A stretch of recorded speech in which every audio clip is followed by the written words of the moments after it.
मैं आपको याद करा दूं कि गुरुजी जन्म शताब्दी समारोह में आज से करीब 2-3 साल पहले मैं आपके पास आई थी और यहाँ पे मैं आई थी तो उस समय मैंने सुना था कि यहाँ पे कितना अत्याचार, कितना भ्रष्टाचार हो रहा है इस देश में।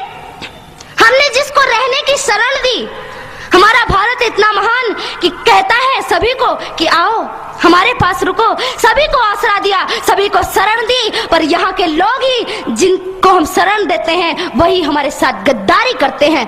क्यों? क्योंकि हिंदू सीधा साधा और सरल है। हमारे देश में इतना अत्याचार और इतना भ्रष्टाचार फैला हुआ है, किसके कारण? केवल हम लोगों की शांति के कारण। अभी आपने सुना होगा बहुत से लोगों से कि कहते हैं कि आजकल कहते ना लोग कि शांति का अब जमाना नहीं रहा कि माला लेकर बैठ जाओ बस शांति हो गई। आपने गाना सुना होगा, मुझे माफ करिएगा जो इस गाने के अनुयायी होंगे, एक गाना बजता है कि दे दी हमें आजादी बिना खड़ग बिना ढाल, साबरमती के संत तूने कर दिया कमाल।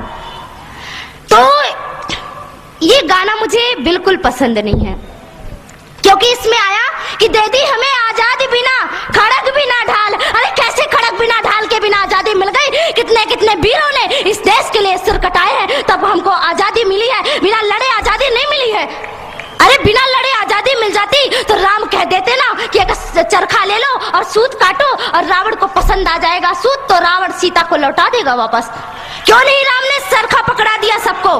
तो केवल चरखा पकड़ने से और सूत काटने से आजादी नहीं मिलती और शांति का भाषण देने से आजादी नहीं मिलती। राम ने अपने प्रत्यंचा पर अपनी धनुष पर तीर चढ़ाया और रावण के संग वध किया, तब माता सीता वापस आई। हिंदुओं, आप राम बनो और अपने धनुष को तैयार कर लो और तभी इस देश से आतंक नष्ट विनष्ट होगा। आप सभी लोग तैयार हो जाइए। और मैं आपको एक बात कह दूं कि आज आप सभी लोगों को तैयार होना है। जब इस देश में 26 जनवरी को स्वतंत्रता का संग्राम मनाया जा रहा था, आजादी का संग्राम मनाया जा रहा था, चारों ओर खुशियां ही खुशियां थी, तब कश्मीर की केसर की क्यारियों में बारूदी सुरंगें फोड़ी जा रही थी। भाड़े से आए हुए कितने आतंकवादियों ने पता नहीं कितने निरपराध आदमियों को, कितने मासूमों की हत्या कर दी। तो वहां पर किसी नेता ने आंसू नहीं बहाए, पर बाबरी का ढांचा गिर जाने पर रोने वाले नेता छाती पीट पीट कर रोते थे। ऐसे छाती पीट रहे थे जैसे रावण के मरने पे मंदोदरी ने भी अपनी छाती नहीं पीटी होगी। इन देश के नेताओं को देखो, ये कुत्ते हैं और ये टुकड़ों के बल पर पल रहे हैं।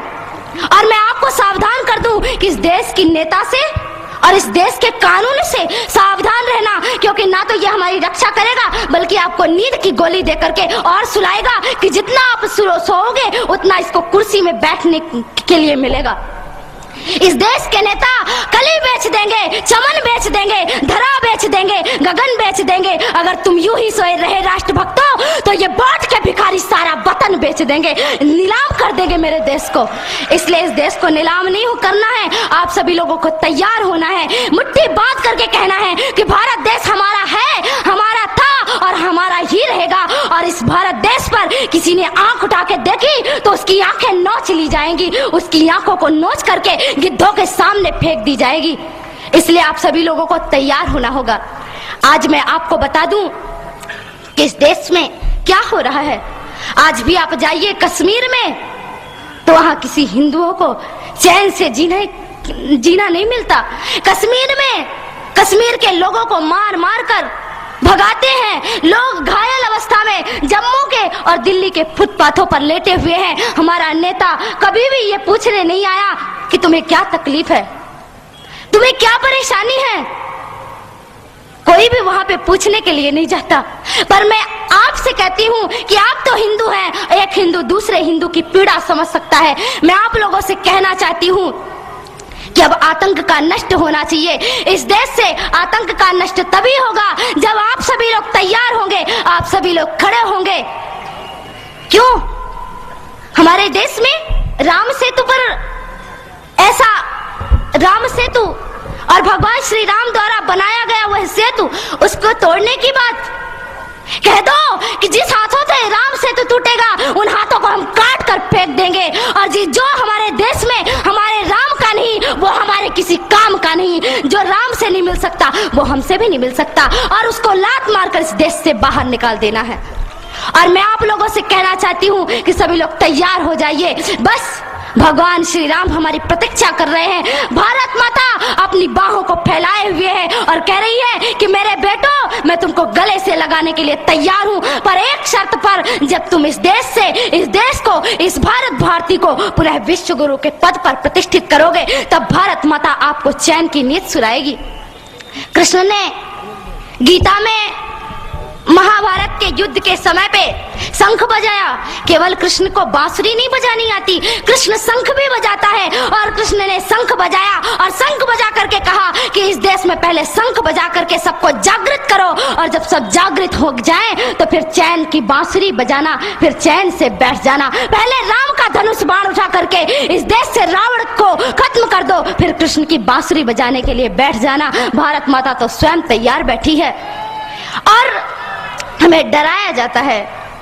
दूसरी बात, अभी मैंने आपको कहा कि कुछ तो भय में लोग संप्रदाय जातियों को बदल देते हैं और कुछ लोग डर के मारे। तो आप बता दो, आप कौन हो? अरे शेर कौन होता है? जंगल का राजा होता है ना। और शेर को किससे भय होता है? अरे आप शेर है, शेर को किसी से डर नहीं होता। बता दो उन मुल्लों को, पाकिस्तानियों को कि हम डरते नहीं अणुबम्बों से, विस्फोटक जलपोतों से, हम डरते हैं ताशकंद शिमला जैसे समझौतों से। सियार भेड़िए से डर सकती सिंगों की औलाद नहीं, भरतवंश के इस पानी की है तुमको पहचान नहीं। आइटम बम बना करके तुम किस्मत पर फूल गए, 65, 71 और 99 के युद्धों को शायद भूल गए। तुम याद करो, अब्दुल हमीद ने पैटर्न टैंक जला डाला, हिंदुस्तानी नेटो ने अमरीकी जेट जला डाला। तुम याद करो, गाजी का बेड़ा झटके में ही डुबा दिया, ढाका के जनरल नियाजी को दूध छटी का पिला दिया। तुम याद करो 90,000 उन बंदी पाक जवानों को। तुम याद करो शिमला समझौता, इंदिरा के एहसानों को। पाकिस्तान ये कान खोल कर सुन ले कि अब की जंग छिड़ी तो सुन ले, नाम निशान नहीं होगा, कश्मीर तो होगा लेकिन पाकिस्तान नहीं होगा। लाल कर दिया लहू से तुमने श्रीनगर की घाटी को, किस गफलत पर छेड़ रहे तुम सोई हल्दी घाटी को। जहर पिलाकर मजहब का इन कश्मीरी परवानों को, भय और लालच दिखलाकर तुम भेज रहे नादानों को। खुले प्रशिक्षण, खुले शस्त्र है, खुली हुई शैतानी है, सारी दुनिया जान चुकी ये हरकत पाकिस्तानी है। बहुत हो चुकी मक्कारी, बस बहुत हो चुका हस्तक्षेप, समझा दो उनको वरना भभक उठेगा पूरा देश। देश अगर हो गया खड़ा तो त्राहि त्राहि मच जाएगी, पाकिस्तान के हर कोने में महाप्रलय आ जाएगी। क्या होगा अंजाम तुम्हें इसका अनुमान नहीं होगा। कश्मीर तो होगा लेकिन पाकिस्तान नहीं होगा। ये आवाक्स, ये एटम बम पर हिम्मत कौन दिखाएगा? इन्हें चलाने को क्या बोले बाप तुम्हारा आएगा। अब की चिंता मत कर, चेहरे का खोल बदल देंगे, इतिहास की क्या हस्ती है, पूरा भूगोल बदल देंगे। धारा हर मोड़ बदल कर लाहौर से गुजरेगी गंगा, इस्लामाबाद की छाती पर लहराएगा भारत का झंडा। रावलपिंडी और कराची तक सब कुछ गारत हो जाएगा, सिंधु नदी के आर पार पूरा भारत हो जाएगा। फिर सदियों सदियों तक जिन्ना जैसा शैतान नहीं होगा। कश्मीर तो होगा लेकिन, कश्मीर तो होगा लेकिन अगर आप ऐसा ही बोलते हैं तो एक दिन मैं सच कहती हूँ कि पाकिस्तान का नामो निशान नहीं रहेगा। इसलिए मेरे देश के बंधुओं, मेरे देश के भाइयों, खड़े हो जाइए, अब खड़े होने का वक्त है। अरे क्या भूल गए कि आपके छिंदवाड़ा पे माता जगदम्बा के ऊपर मांस के टुकड़े फेंके गए और आप चुपचाप बैठे रहे? आपको चुप नहीं बैठना है, आपको तो उनसे टक्कर लेना है कि अरे तुम अगर मुझे ईंट से, तुम अगर पत्थर से मारोगे तो तुम्हारा जवाब मैं लोहे से दूंगा, और हम लोहे हैं, सिंहों की औलाद किसी से डरती नहीं है। इसलिए आज आपको खड़े होने का समय है। इस देश में कानून बनाया गया, कहते हैं कि राम मंदिर का मामला अभी तक नहीं सुलझा। राम जी का मंदिर क्यों नहीं बन रहा है? क्यों नहीं बन रहा है प्रभु श्री राम जी का मंदिर? कुछ समय पहले की बात थी, कहा गया कि कोर्ट जो निर्णय करेगी वही होगा। अरे मैं आपसे पूछती हूँ कि क्या राम मंदिर और राम सेतु का निर्णय कोर्ट करेगी, अदालत करेगी, या हमारे देश के हिंदुओं की श्रद्धा या कि विश्वास निर्णय करेगा? आप बताइए क्या निर्णय करेगा?